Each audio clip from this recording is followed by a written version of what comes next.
Welcome to Our Soul Whisper with Cathi Belmont and co-host Dr. Pat, a sacred space for self-discovery, healing, and transformation. At the heart of Our Soul Whisper is a sacred truth. When we pause and listen inward, the soul always speaks. This show offers a safe, empowering space where those whispers are heard, honored, and lovingly guided into full expression. Each episode invites you to be curious about yourself and the reality you're in, while gently reminding you that you are exactly where you need to be. Let today's message settle in your heart. Maybe even journal about it. And if something resonates, peace, clarity, or insight, pass it along to someone whose soul might be calling for the same. Keep listening inward. Your soul knows the way. Our Soul Whisper starts now. Hear that? Welcome, everyone. Thank you, Sierra. Thank you for bringing that on. I'm Dr. Pat. I get to take this journey with the most incredible Cathi Belmont. But here's what I want to say. See, I don't just get to do these shows with someone like Cathi. I walk the walk. And when I think about the show we're about to do today, I almost want to cry because I see this amazing woman who came here, a beautiful vision, a beautiful dream, stepping into her own, helping the masses of people. And this is what the world needs. Today, though, this is the Game Changer show. Because if we're not able to do this, and I've been doing this 23 years, and this is still a tough one for me. Love who you are, becoming your own safe space. This, Cathi, is the game changer, isn't it? You know, it is. And there are a lot of reasons that came to mind why I wanted to focus on this today. And obviously, as you just mentioned, Dr. Pat, and all of us, I think we need, or we really crave, that reminder to love who we are and to be reminded that, you know, it's creating and becoming our own safe space, not looking externally, but teaching ourselves, or remembering actually, to go within. You know, in the Northern Hemisphere, it's autumn and we're going into winter. And it's those times where nature invites us to go inside. You know, for us that don't like to get out to ski and we like to go and sit in the lodge and have the hot chocolate, we want to go be cozy. We want to be inside and be warm. And so we want to find that space. And then we have the holidays coming up. You know, it was August just last week. I don't know where all this time went, but the holidays are coming upon us. And so we have those, going to have that extra energy coming in, a lot of those to-dos. And so introverts like me, reminding ourselves, go inside and recharge and remind ourselves to get grounded. So yeah, it's just, I'm really looking forward to talking with this. I'm really excited about it. Let's start out with fear or not being enough, because I'm going to stay with the holiday thing for a minute. Okay. So we're driving through our neighborhood here and oh my gosh, everybody's got Halloween, but then Christmas, they've decorated already for Christmas. So I said to Linda, I said, I really feel like decorating for Christmas now. So what happens with that? Let's talk about it.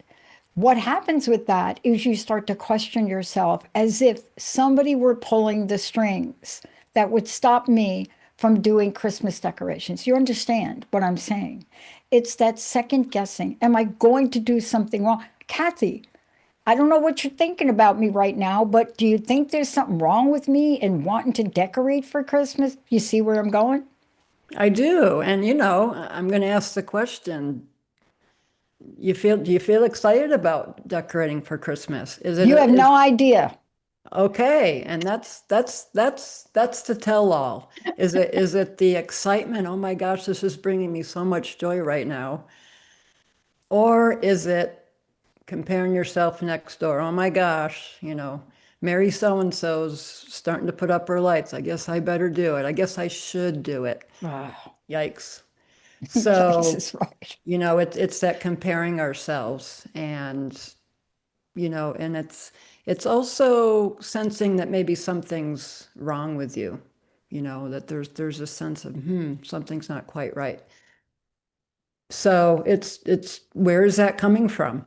Yeah. Acknowledging and getting truthful to ourselves about that, you Yeah. know, Well, and let's talk about this from where you sit and the level of unworthiness, because many people don't feel that they know how to turn it around. Now, you're talking to somebody, believe it or not, you and me, two introverts, peas in a pod. People look at me and say, "No, you're not." I have scored so high on that, what do you call that, Myers-Briggs thing? They gave it to me 4 times with no change. I'm in the outlier. So what does that even mean? So let's talk about it. So a large part of our lives, what are we told? Now, I must tell you, until I was booted out at age 17, I was never enough. I stuttered, couldn't read, couldn't write. There was 1 or 2 things I did really well as a kid. But where do you go from there? Because now you're an adult. We get to learn some things. So, how do you flip this around?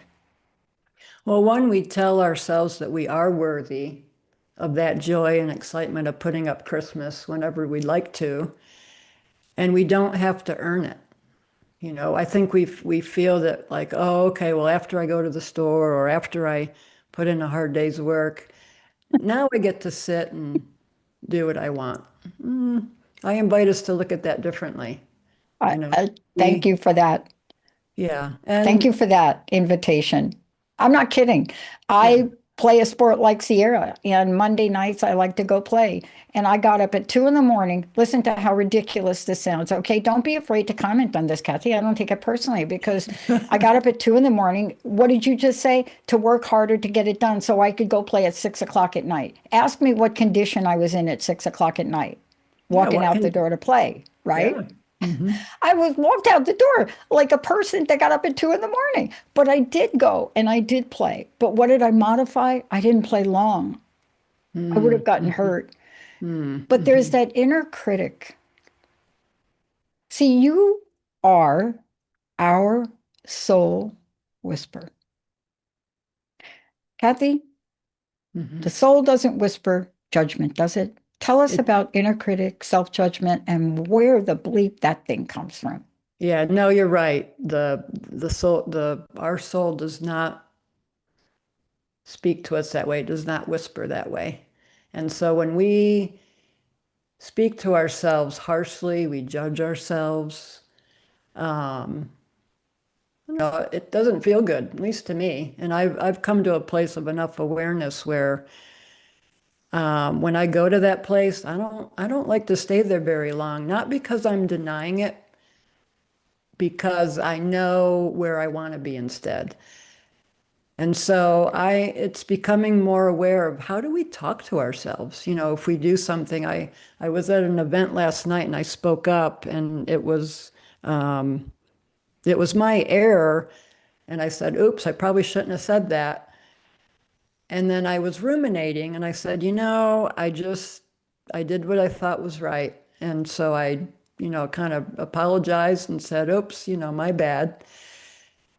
But it's recognizing to say, okay, I did that and it's an experience, and what am I learned from that? How do I clean that up? And sometimes with this inner stuff going on in our head, it doesn't become a very safe place. And so No. the thought of coming home to that doesn't feel very good. And then, when we make a mistake like that, are we able to accept it and move on? Yeah, without So judgment, though, because without let's just judgment. jump to this next thing I want to talk about. So much out there about compassion and empathy. I'm not kidding. All of the recruiting reports now of people coming out of college, money ain't, it's not as popular, compassion and empathy, but we just don't know how to do it for ourselves. We don't know how to cultivate that, do we? I don't. And I think it's a willingness to be able to. I think it's getting to the point where, you know, realizing that giving the love to ourselves and the compassion and the forgiveness, I know that can be a big word and however we want to do that, but it can be very simple. I really love going back to the simple, and my brother really taught me this. It would irritate me sometimes because I'd want to make it so hard. But what brings you joy in that moment? You know, we constantly have our phones. What can you put on there that when you get in the muck of that self-criticism, what can you do to put on there to remind yourself to bring you back? You know, I've got quotes and pictures of baby elephants and things that bring me joy that say, okay, bring me things that bring you back to yourself. Yeah. And that's self-compassion. It's saying, you know what, I messed up and I'm going to get up and try again. You know, that's what the little toddler does when he's looking, you know, learning how to walk. You know, he just gets right, he laughs and gets back up and says, I'm going to do this. I may have I to hold onto know. the table for a while, but I'm going to do it. Yeah. So let's get to sort of some of the things that get a toddler to that point, right? Emotional overwhelm. Let's talk Yeah. about emotional overwhelm because part of what you're talking about compassion, the hard part to do is when we're disconnected from our heart, right? Yeah, We for do get sure. into an overwhelm state. I had a coach tell me about a month ago. He heard me talk about on a show that my go-to is my little electronic little dog, my little laughing dog. And I'm telling you, it's the greatest thing. And so he heard me speak about the fact that that's my go-to. And the guy calls me and he says, Pat, you're the owner of a network. My God, you're just launching. You're going to come out and you're talking about an electronic talking, laughing dog. I said, dude, seriously? That's my go-to. Why you judge me for that? And I said, do you think my listeners, you got to allow people to do what works for them, right? Isn't that what you're saying here? I am. And you know, I was taking my one of my three older dogs out, and I was thinking about the show today, and I was thinking, you know, our perfect and our way of being is so different. I mean, we as a human species are all in this together, and our perfect looks different. Our awarenesses are different. Our challenges are different. And so to look externally can get, you know, I think a little dicey because we're not looking at our own journeys. We can certainly help and get assistance and get that fresh perspective. However, that little toy dog is what, like, it brings you joy in that moment. That's probably what maybe brings you down or calms you down or gets you in that space of fun and not so serious. No And so kidding. you talk about those emotions, this emotion overwhelm, you know, when we feel the fear and the doubt and the anger, they're not always comfortable. And again, it's reminding from our past conversations, Dr. Pat, what are those emotions letting us know? What are they communicating? You know, we don't have to be afraid of them. And that's where that integration to wholeness comes in. You know, one of the services I so love and started me on this journey actually, who's uncomfortable in there, and acknowledging them and loving them and bring them back because they're the ones that are making our decisions for us Yeah. from the past. So it's really embracing those emotions and not avoiding getting quiet or still because it's uncomfortable. Yeah. I'm so glad we're talking about this because, we have, I'm going to call it changing of the guard, so to speak. That's a very generic term. And what that means is generations develop and grow and change and shift. The rules of the game for my generation, for example, in the workplace or even in the home, very different than where we are today. And so parts of these things, we are moving out of a pandemic where people were just in the state you were talking about across the board. But we're out of it now. So, what can we do to have this safe space, to be our own safe space? Yeah, you know, I picked a quote. I love quotes. And this one I chose from Joseph Campbell, and it says, your sacred space is where you can find yourself again and again. And I interpreted that in a couple of ways. One, just constantly returning, go back to that space within yourself. And also, we're returning to spaces on deeper levels as we become more aware and more self-loving. So it was really beautiful. But to answer your questions, you know, it's creating that space is how we care about ourselves. And one of the beautiful ways is we can do rituals. You know, a night doing rituals, however that looks for us, first time of the day is always wonderful because it can start our day. However, if you're a parent or an animal owner that gets you up at 4 or 5 in the morning, sometimes you don't have time to do those rituals. So it's okay, well, how can I love myself and do what I want with what I'm doing, what I've been given? And I say gratefuls before I get out of bed or as I'm leashing up the dogs. What am I grateful for? As they get me up at 4 in the morning, I think, okay, well, I'm so happy they're here. I've had them for 17 years. I'm so grateful. Wow. Yeah. And I get to go back to sleep and have some awesome dreams because those are one of the prime dreaming times. So I look for the gifts in that, so rituals. And then, as we cultivate the self-awareness, we become resilient. We strengthen ourselves. And as we take, like I just mentioned, as we take perspectives on these challenges of getting up at 4 in the morning, how can we look at them? Well, I get to remember my dreams and I get to experience them a little more fluidly. And it's that self-compassion, embracing, you know, maybe gratefuls aren't the first thing that I say when I get up at 4. Well, have some compassion and start over. So. Well, it's so funny that we're talking about this today. Linda said to me, "Oh my gosh, I got up really early today because I had my really cool list of things that I'm doing without going into them in this show. I'm going to do a whole nother show on it, but I was really excited to get up." She said, "Oh my God, I heard you get up and you are like so peppy." It was like, and what was it, like 3 in the morning? And so for me, it was that energy before I went to bed at night, those gratitudes that Mhm. I embedded to help me. Look, I've been called Pollyanna Patty and a lot of other things, but this journey to launch a network and do all of this, you could write a book about it and it would be the 50 shades of challenges. But yeah, we control what's inside of us, don't we? We do control what's inside of us, and that's the good news. I mean, and we have to ask ourselves, do we want to take that on? You know, this loving ourselves, loving myself, and creating that sacred space within me, that's one of my biggest life things to get this time around. I totally get that. I spent the first half of my life looking outside, comparing, thinking, how do I get to that place? And I have finally turned that large vessel around to where I'm going towards inside.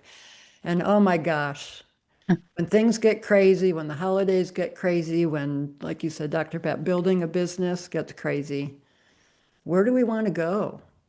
I want to go inside. I know what my journey is, and I look to my fellow humans for support. I don't see that as going outside. I see that as my guidance saying, I need to talk to somebody. It's when we start to compare and we start to give more people more of our power that it starts to get a little, they're in a different place. We're all in a different place. And I think once we learn to really realize another dog walking moment, um, there have been places where people said, well, how about do this or get to this place? And I'll think, that's a wonderful place to be. I'm not ready yet. Yeah. That is totally okay. That is total self-care to say, you know what? Oh my gosh, what a wonderful place to be. And I'm just not there yet. It took me a long time to get to that place. And I think if we all give ourselves permission to say, I'm all about being a little bit scared, like with this podcast, getting it going. But when it feels too big and overwhelming, give yourself that compassion and say, I'm going to get there and I just not ready yet. To me, that's self-love. It's acknowledging where you are and loving where you are and Yeah. not comparing it to someone else's journey. And comparison is the dream killer. See, I have found that, There are two lines, or there's a line of a show, and of course this was in the book Dune, but there's a mantra in the book Dune about fear. And I don't have time to go through it, but you have to watch it where Jessica is reciting the mantra as her son has got his hand in this fear box. However, when you take that mantra and you flip that around and you replace the word fear with doubt, right?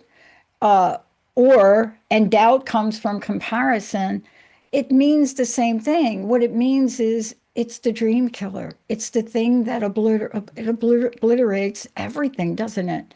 But you're here today to tell us how to strengthen our resilience as well. I am. It's creating that. It's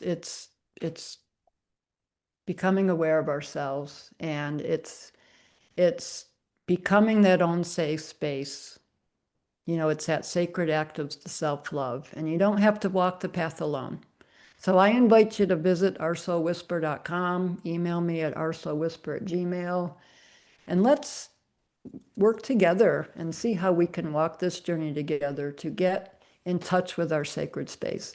This month I thought about the holidays and everything going on. 15% discount, people. Just go and really just check it out. I love this work. I love journeying others through this work. I love journeying myself through this work. So I just says thank you for being who you are and exactly where you are. Yeah. And thanks for tuning into podcasts like this. It's part of our self-care. It's part of our reminding on Yeah. whatever level of awareness we're at. You know, we're writing I'm writing a very long white paper on who we are, where we're going. It's ridiculously 150 pages right now. But one of the things I'm learning is I'm learning about myself. I'm also learning about one thing I'd love for you to talk about is as I sat down and do this over a 23-year period, I was also remembering some of the hiccups, my imperfections, my mistakes, my shortcomings. Let's talk a minute about how self-compassion can flip those things around, right? Yeah, it's embracing those, it's recognizing we have a tendency to go certain places. We have a tendency to say, this isn't my strong suit.